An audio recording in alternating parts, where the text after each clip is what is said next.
Hi dear friends, good morning. Welcome to our channel. Breakfast ആണ് ഇന്ന്. Breakfast puri, മസാലക്കറി, green peas, tomato, carrot, beetroot, സവാള, potato അത്ര ഇട്ട ഒരു കറിയാണ്. മിക്സഡ് പൂരിക്കറി. പിന്നെ ഇത് ദാൽ പാലക്ക് കറി, അടിപൊളിയാണ്. പിന്നെ ഒരു നോർത്ത് ഇന്ത്യൻ ഫ്ലേവറാണ്. പിന്നെ ഇത് പൂരി ബാലൻസ് ഉള്ളതാണ്, ഉച്ചയ്ക്കോ വൈകുന്നേരമൊക്കെ കഴിക്കാം. പിന്നെ ഇതേ കട്ടൻ കാപ്പി, മധുരം ഇടാത്ത കട്ടൻ കാപ്പി.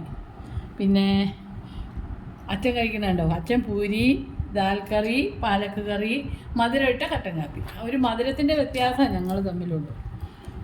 അങ്ങനെ ഇരിക്കണം. അത് എൻ്റെ കയ്യിലിരിപ്പ് നേരത്തെ ശരിയല്ലാത്തതുകൊണ്ടല്ലേ. അച്ഛൻ എന്നും മിതമായ കഴിപ്പ് കാരണം അച്ഛന് ഷുഗർ വന്നില്ല. അപ്പോൾ guys, thanks for watching. See you on next video. Till then, bye.